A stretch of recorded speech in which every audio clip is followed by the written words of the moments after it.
पत्रकार मित्रों, बहुत दिनों के बाद आपको मिलने का यह अवसर आया है। आज हिंदी दिवस है, उसके उपलक्ष्य में आप सबको शुभेच्छा। मैं और मेरे कुछ सहयोगी जो कुष्ठ पीड़ितों के क्षेत्र में काम करते हैं, ऐसे आज राष्ट्रपति जी को मिलने का कारण ये था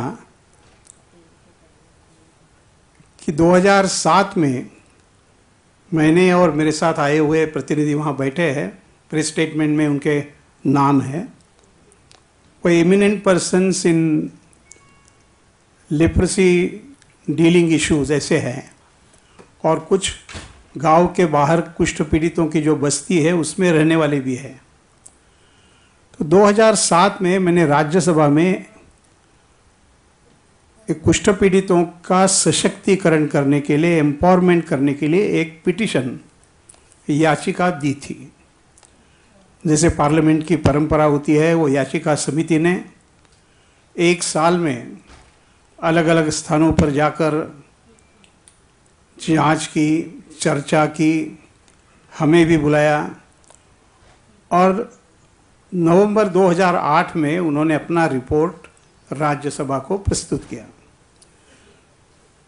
पार्लियामेंट्री पद्धति के अनुसार कुछ दिनों के बाद एक्शन टेकन रिपोर्ट आता है, जब सरकार कुछ करती है तब।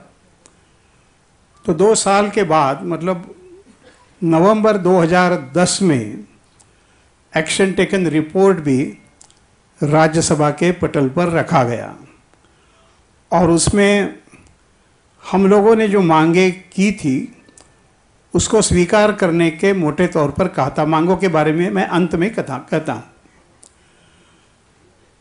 ये मांगे ऐसी थी कि उनका अलग अलग मंत्रालय से संबंध था।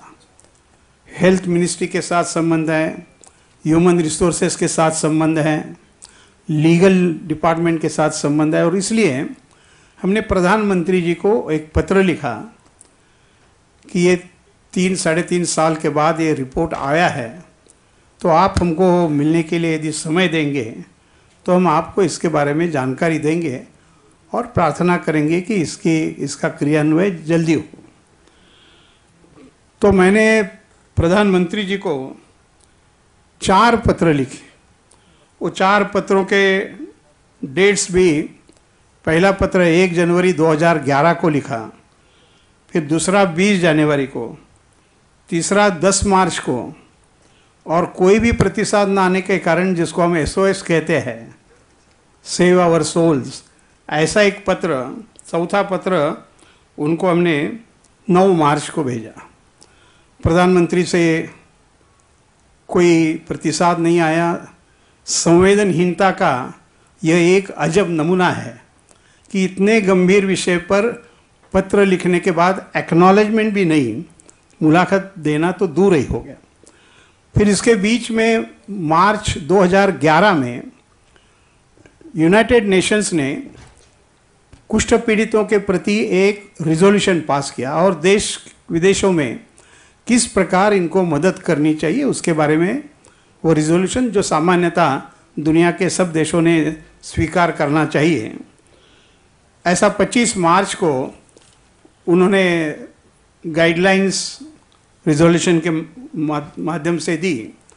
और फिर क्या करना ऐसा हमारे सामने जब सवाल आया, तो फिर अंतिम, वैसे कुष्ठ पीड़ित जो होते हैं वो समाज के अंतिम से अंतिम सीढ़ी में होते हैं, क्योंकि उनको गांव के बाहर निकाला जाता है, परिवार के बाहर निकाला जाता है। बाकी सारी बातें आप जानते हैं, उसका मैं अधिक वर्णन करने की आवश्यकता नहीं समझता हूँ। लेकिन वहाँ से लेकर राष्ट्रपति तक ये बात ले जाना हमने उचित समझा, और इसलिए आज राष्ट्रपति जी की मुलाकात हुई। उन्होंने हमारी बातें सुनी, ये भी कहा कि ये गंभीर विषय है, क्योंकि वो पहले हेल्थ मिनिस्टर भी रही हैं, और मैं इसमें व्यक्तिशः दखल दूंगी, ऐसा उन्होंने आश्वासन दिया। अब मांगों के बारे में मैं 1-2-4 मिनट में बताऊंगा।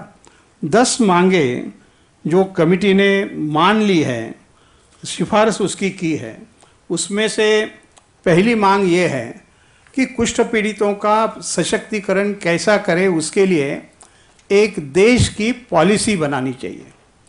There should be a national policy for empowerment of leprosy affected persons. दूसरा, इस समय पर 16 कानून ऐसे हैं।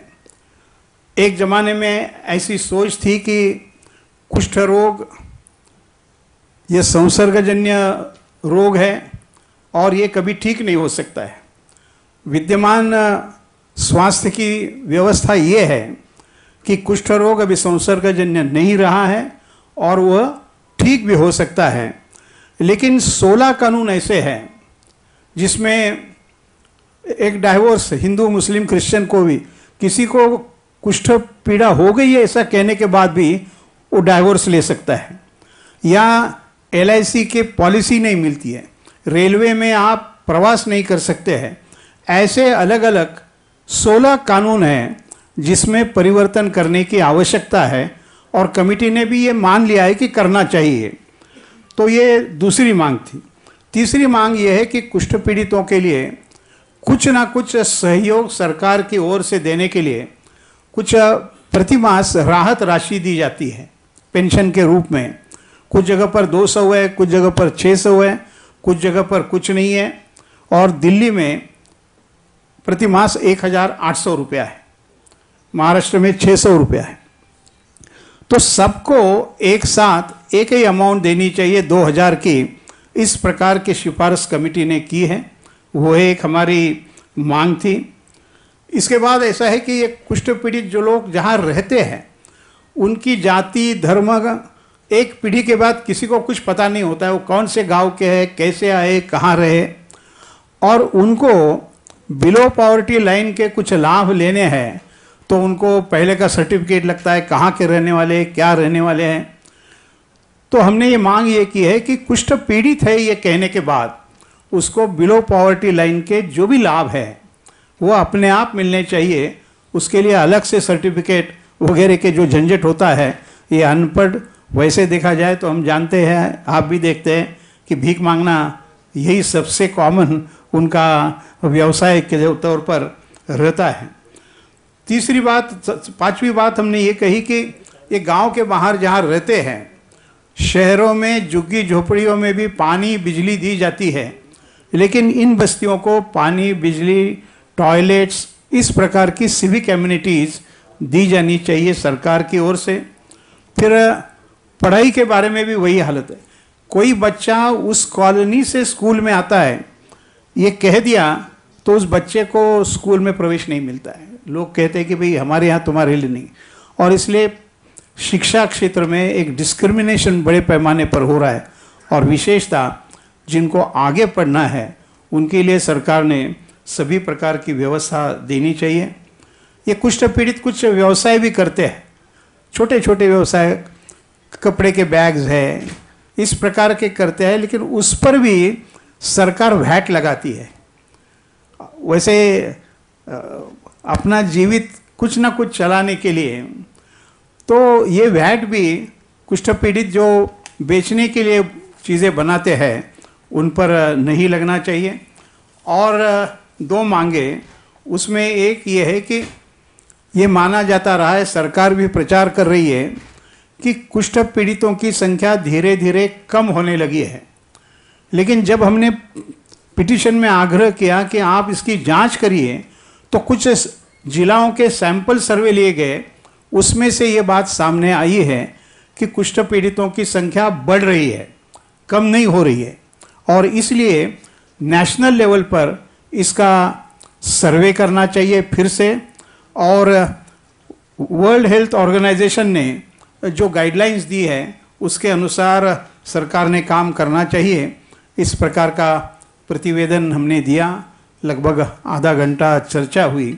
चर्चा के अंत में उन्होंने कहा कि मैं इसमें व्यक्तिशः देखूंगी, और मुझे ऐसा लगा कि एक शोषित, पीड़ित और समाज के सबसे नीचे से नीचे के लोग और उनके प्रति केंद्र सरकार की जो संवेदनहीनता है वो आपको बताएं, और आप भी इसके संबंध में अपने अपने ढंग से जो मदद कर सकते हैं वो मदद कीजिए। धन्यवाद।